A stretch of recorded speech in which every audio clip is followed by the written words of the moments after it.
Bismillahirrahmanirrahim. Assalamualaikum warahmatullahi wabarakatuh.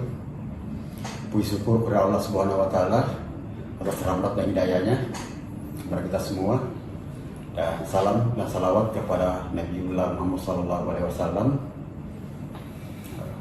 Izinkan pada hari ini saya perkenalkan diri. Saya Hasanuddin ST MSI, dosen tetap Politeknik Indonesia di Prodi Teknologi Lingkungan. Di latar belakang pendidikan saya S1 Teknik Kimia dengan tugas akhir analisis kandungan BOD, COD, DO, SS, TSS pada air ruangan industri, dan S2 di pengelolaan lingkungan hidup dengan Prodi Teknologi Lingkungan Universitas Hasanuddin dengan tugas akhir pemanfaatan kulit buah kapur sebagai absorben para logam berat, krom dan timbal dalam air ruangan industri.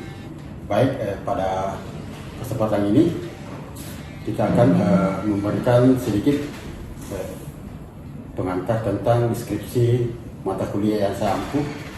Salah satunya itu pengelolaan laboratorium lingkungan, di mana pengelolaan laboratorium lingkungan ini adalah satu mata kuliah penunjang yang wajib sebelum mahasiswa lulus pengelolaan laboratorium lingkungan untuk mengambil mata kuliah keahlian, yaitu analisis dampak lingkungan dan kualitas lingkungan, di mana pada mata kuliah ini terdiri dari 3 SKS, 2 SKS teori dan 1 SKS praktek lapangan. Nah, sebelum kita lanjut masuk ke pembahasan mata kuliah dan sistem pembelajaran, kita harus membuat kesepakatan antara pengampu mata kuliah dengan mahasiswa, di mana kesepakatan ini kita akan sepakati sistem penilaian. Jadi penilaian ini terdiri dari beberapa kriteria. Yang pertama, kehadiran itu bobotnya 25%, absensi 5%, ujian tengah semester 30%, dan ujian akhir semester 40%. Jadi total keseluruhan itu 100%. Jadi selanjutnya, tujuan mata kuliah ini kita harus memberikan pemahaman kepada mahasiswa bagaimana dampak pencemaran lingkungan, bagaimana melakukan pengelolaan lingkungan, dan bagaimana teknisnya melakukan pengelolaan dan pemantauan lingkungan.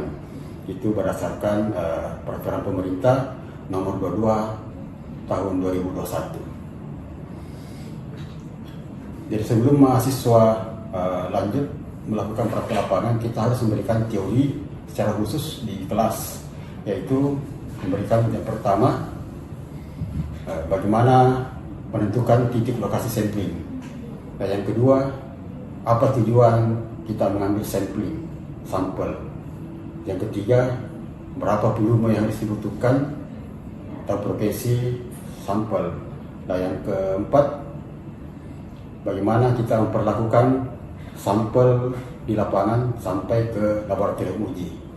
Karena di mata kuliah ini ada beberapa teori pengambilan sampel, yaitu pengambilan sampel air, sampel udara, kebisingan, partikel, mikrobiologi, dan emisi. Jadi pada kesempatan pertama ini kita hanya membahas tentang pengambilan sampel air. Selanjutnya kita harus menentukan titik pengambilan sampel setelah kita ketahui bahwa ini sampel yang kita ambil adalah di sungai atau di danau. Jadi kita harus memberikan penjelasan sebelum mengambil sampel. Kita harus melakukan uji secara fisik. Apakah sampel itu kelihatan secara fisik? Jadi apakah sampel yang akan kita ambil sudah jelas mengalami perubahan secara fisik, baik warna, bau, dan kekeruhan. Setelah itu kita masuk ke pengambilan sampel. Jadi kalau sampel yang kita ambil dia air mengalir, kita menggunakan metode sistem celup. Jadi alat yang kita gunakan itu menggunakan sistem celup. Setelah itu air sampel harus ditutup di dalam air, jadi tidak ada gelembung atau udara yang masuk ke dalam sampel. Itulah sedikit pengantar tentang teori pengambilan sampel. Dan setelah itu kita harus selesai itu kita masuk ke hasil uji laboratorium. Hasil uji itulah yang kita akan diskusikan, mulai dari secara fisik, kimia, dan biologi. Sedikit pengantar tentang mata kuliah ini, mata kuliah pengelolaan laboratorium lingkungan yang bertujuan untuk memberikan pemahaman secara khusus kepada bagaimana cara mengelola dan mengambil dan mengelola sampel, karena sangat penting untuk keberlanjutan semua kegiatan-kegiatan di lapangan, karena merupakan satu modal untuk mahasiswa yang akan nanti terjun langsung ke lapangan.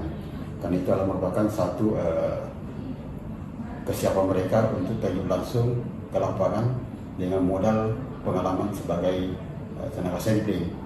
Karena di mana D3 teknologi lingkungan ini hanya bersifat langsung kerja. Itulah sedikit pengantar tentang mata kuliah pengelolaan laboratorium lingkungan. Jadi saya akhiri untuk sementara sampai di sini. Assalamualaikum warahmatullahi wabarakatuh. Assalamualaikum warahmatullahi wabarakatuh. Waalaikumsalam warahmatullahi wabarakatuh. Pertemuan kita pada hari ini itu metode pengambilan sampel dan uji air. Ini satu mata kuliah dasar untuk menunjang seluruh aktivitas kegiatan di lingkungan. Dari PAMDAL dan lain sebagainya, salah satu materi yang menunjang kegiatan-kegiatan di PAMDAL. Kita lihat di sini perencanaan pengambilan contoh air. Yang pertama kita tentukan itu adalah tentukan tujuan pengambilan sampel. Di sampel kita ambil buat internal atau penelitian atau kebutuhan lain. Yang kedua menentukan alat pengambilan sampel sesuai dengan kondisi lapangan. Yang ketiga menentukan apakah alat pengambilan sampel harus sesuai dengan standar atau peraturan tertentu. Ini wajibnya karena sudah diatur dalam Peraturan Pemerintah Nomor 22 Tahun 2021. Ini menentukan metode analisis. Selanjutnya kita pemilihan teknik sampel. Jadi di lapangan nanti kita memilih teknik sampel sesuai dengan kondisi lapangan. Karena nanti lapangan ada kondisi air, danau, air mengalir, dan sumur. Itu adalah dasar-dasar dari pengambilan sampel.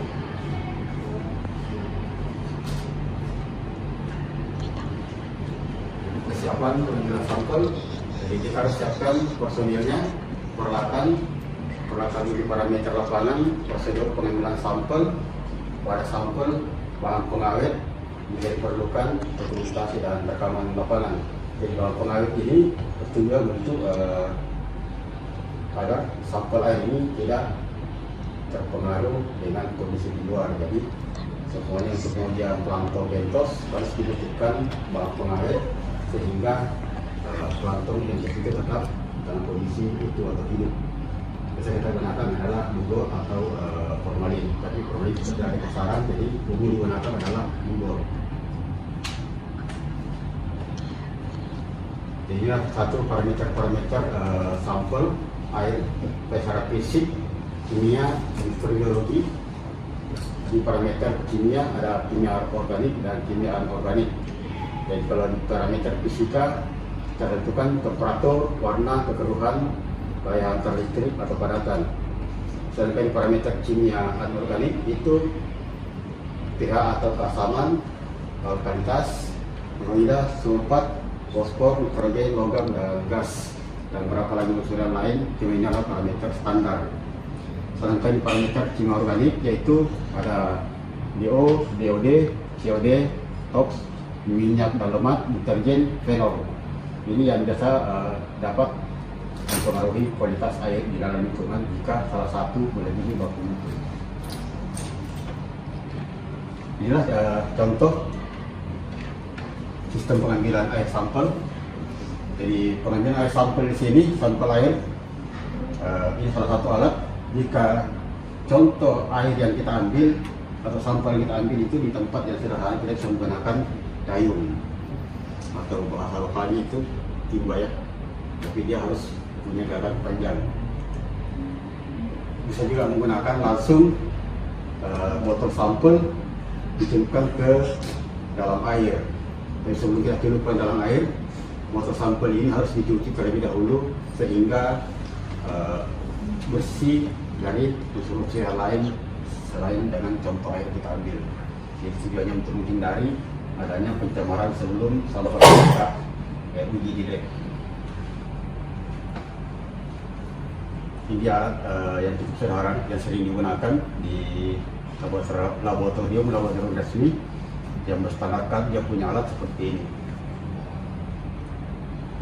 Dan kalau nanti turun praktek di lapangan, kita bawa alat ini, bagaimana cara menggunakan dan berapa liter yang kita akan ambil. Ini ada skala-skala di sini, sekian liter akan terbaca nanti di alat ini. Ini alat yang terbuat dari paralog ini yang punya skala. Ini rata-rata 2 liter ya, dia punya kapasitas. Jadi ini adalah wadahnya, sekarang ini adalah plastik ya, karet. Begitu dicelupkan ke dalam air, kedua karet ini tertutup, ini bentuk jangkaan secara otomatis ya, karena ini ada alat sternya ini bergerak pada saat tabung ini berisi dengan air. Ada pen sangat dalam ini bergerak bergeser sehingga pen ini menarik tali bentuknya secara otomatis ke dalam. Dia pakai pen ketiga terpental. Nanti kita bisa lihat pada saat kita pakai di lapangan. Dan cara menggunakannya dan mana saat kita gunakan itu adalah pada saat kita mengambil air di waduk atau danau.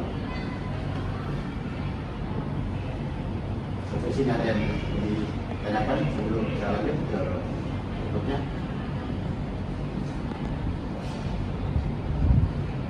Terkait penggunaan alat.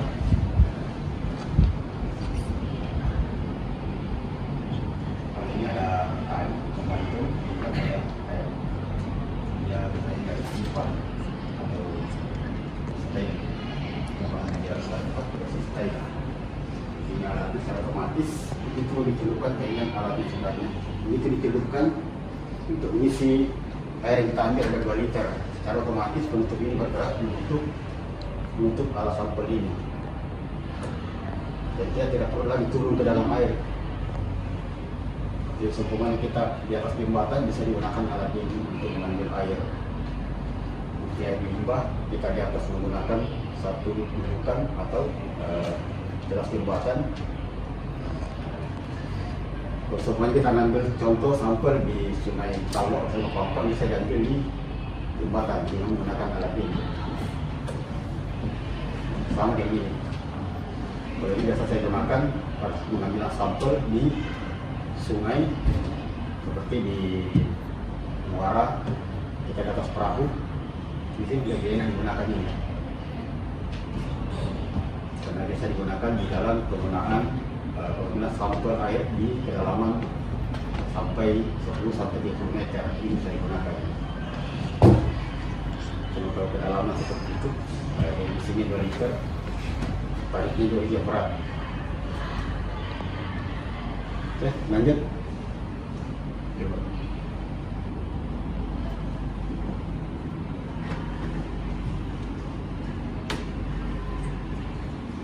Nah, ini alat pengambilan sampel yang secara otomatis. Jadi kita tidak perlu lagi turun menggunakan secara manual. Jadi kita tinggal menyimpan alat itu dalam air, secara otomatis dia terisi sesuai dengan apa yang kita berapa liter yang kita akan ambil akan terisi secara otomatis.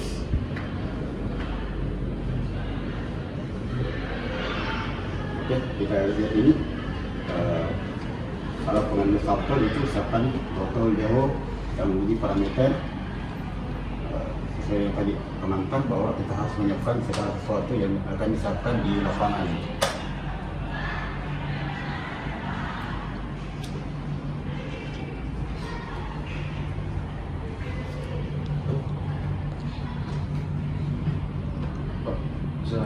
Yes. Kalau mengambil sampel itu adakah waktu-waktu tertentu? Iya, biasanya ditempatkan itu sebelum panas matahari itu merubah temperatur air permukaan. Jadi biasanya kita mengambil pagi lebih cepat. Tetapi ada juga teknisnya. Jadi kita mengambil di jam 8, semua sampel bisa diambil di jam yang sama supaya ukurannya sama. Tapi ini yang repot karena biasanya kita memburu waktu. Jadi bisa mengambil sampel di pagi, ada siang, ada sore, nanti dilihat tetap akan terbaca bagaimana hasil lebih tepat. Ya, tentu kita kembali ke hasil uji labnya. Yang paling bagus hasil uji itu adalah di pagi hari. Kenapa? Para plankton dalam sektor yang di dalam air itu dia masih ada di permukaan, dia belum turun. Nah, pada kondisi air sudah panas, dia akan otomatis turun. Dan kalau panas di atas, dia terasa panas. Ya. Satu Pak. Ya. Adakah kayak kedalaman tertentunya yang dikasih turun untuk alat pengambilan sampel itu? Iya. Jadi ada, kita lihat di sini kedalaman kita gunakan. Ini dia. Kita melihat ya cekungan titik pengambilan sampel itu di air sungai bisa dilihat dari debit andalan. Jadi kalau kita mengambil ada sistem hitungan debit andalan di mana pada 5 meter kurang dari 5 meter per detik itu kita mengambil sampel dengan metode temanya ini positifnya ya. Jadi 1/2 liter di sini 1/2 liter, jadi mengambilnya total 1 liter. Ini total kedalaman, ada kedalaman sistem pengambilan sampelnya. Nah ini dia, tadi yang saya jelaskan kalau di danau ada kedalaman menggunakan 10 meter, ada sampai 30 meter.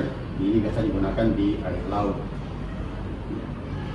Kalau yang kemarin ini kita praktekkan di buah dermaga untuk mendeteksi seberapa besar pencemaran ke laut dari pembuangan industri dari pabrik semen.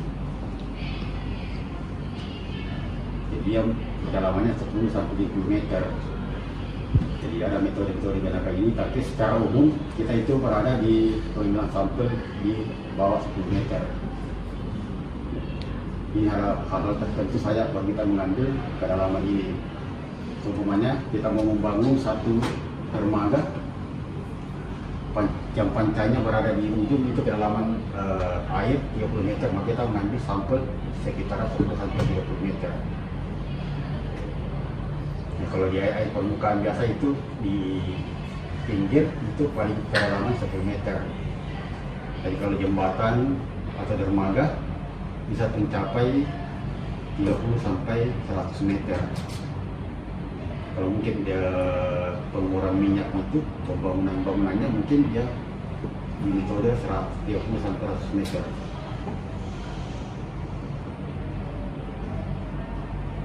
Oke, sudah? Iya. Bagaimana itu Pak kalau misalnya mesin airnya secara visual jernih, tapi kalau secara dari hidupnya itu ternyata buruk? Ya, karena dia kondisi air bisa tercemar dengan beberapa metode. Bisa secara langsung polutan itu masuk ke dalam air melalui saluran pembuangan. Jadi bisa juga air laut itu tercemar dengan kondisi akibat hujan asam. Yang mungkin kandungan sulfur dioksida yang lebih tinggi jatuh ke laut sehingga kelihatan airnya jernih, tetapi kandungan polutannya sangat berisiko. Contoh di lepas muara atau pelabuhan itu biasa mengandung merkuri, krom, timbal. Itu yang membahayakan lingkungan dengan manusia. Kelihatan airnya jernih, tapi kandungan logam beratnya sangat tinggi. Mungkin di sungai kelihatan keruh karena hasil adanya observasi atau perubahan kultur tanah di permukaan sehingga terbawa air hujan sehingga menyebabkan warna air itu keruh, kecoklatan, kemerahan, tapi itu sangat kecil. dibanding dengan di muara. Kelihatan jernih, tapi kandungan lubang beratnya cukup besar. Ini ada contoh sini tadi. Ini dia. Kita lihat ini salah satu titik penggunaan sampel yang kita komunikasikan. Di pertama ini adalah sumber air yang alami, di mana sangat pencemar. Yang kedua ini adalah sumbernya dari perkotaan, yang saya disebut dengan air kolam limbah domestik. Ini sangat topik karena di dalam pemukiman banyak sumber-sumber pencemar. Yang ketiga ini adalah sumber dari industri. Ini biasa jelas. Oleh satu industri itu biasa air kolamnya sangat jelas.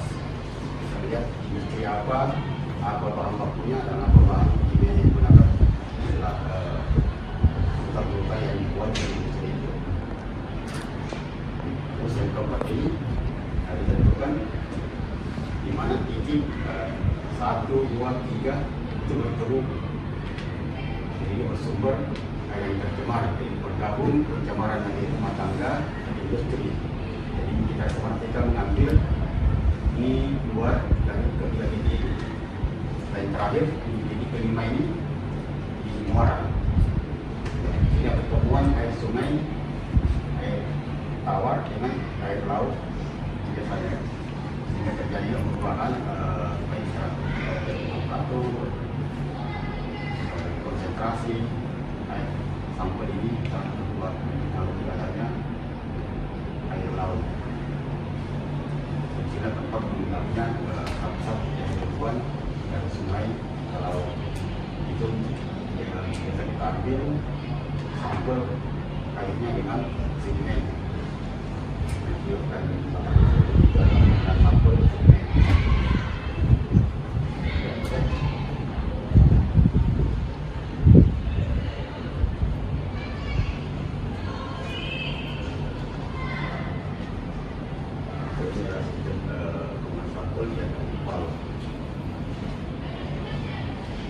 Kalau sudah jelas, tidak ada juga saya yang bertanya.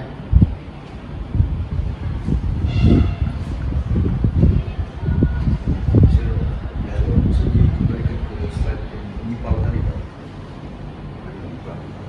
Lupa ya. Beda kayak itu sampel yang keluar dari IPAL sama yang sudah tercemar. Kalau dari IPAL ini itu ada bilang dari industri tadi. Iya. Itu yang dari industri tidak melalui IPAL atau langsung saja menuju ke air, Ya. ke sungai. Ya, makanya cukup bagus ini. Dari industri itu diwajibkan memiliki IPAL. Ya. Kalau tidak IPAL-nya itu tidak direkomendasikan untuk beroperasi. Jadi harus melalui satu proses. Di sini kita melihat ada 3 tahapan proses pengolahan sebelum dilepaskan ke barang air. Jadi tujuannya untuk mengurangi unsur-unsur pencemar di dalam air, maka diwajibkan suatu industri membuat satu IPAL. Itu wajib. Jadi hasil yang dilepaskan itu sudah dianggap layak untuk dilepaskan ke lingkungan bebas atau permukaan air ya. Itu berbedanya dengan sumbernya dari limbah domestik karena rata-rata tidak ada pengolahan. Tapi kalau ada industri itu wajib ada pengolahan yang dibuat secara khusus sebelum dilepaskan ke barang air.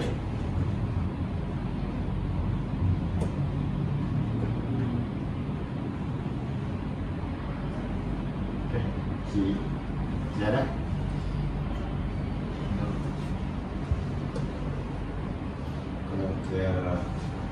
Kalau ada pertanyaan, mungkin untuk pertemuan pada hari ini kita cukup. Nanti kita lanjut minggu depan dengan materi yang sama. Kita lanjutkan lagi metode penggunaan sampel, bukan lagi di air, tapi kita masuk ke udara dan partikel atau debu.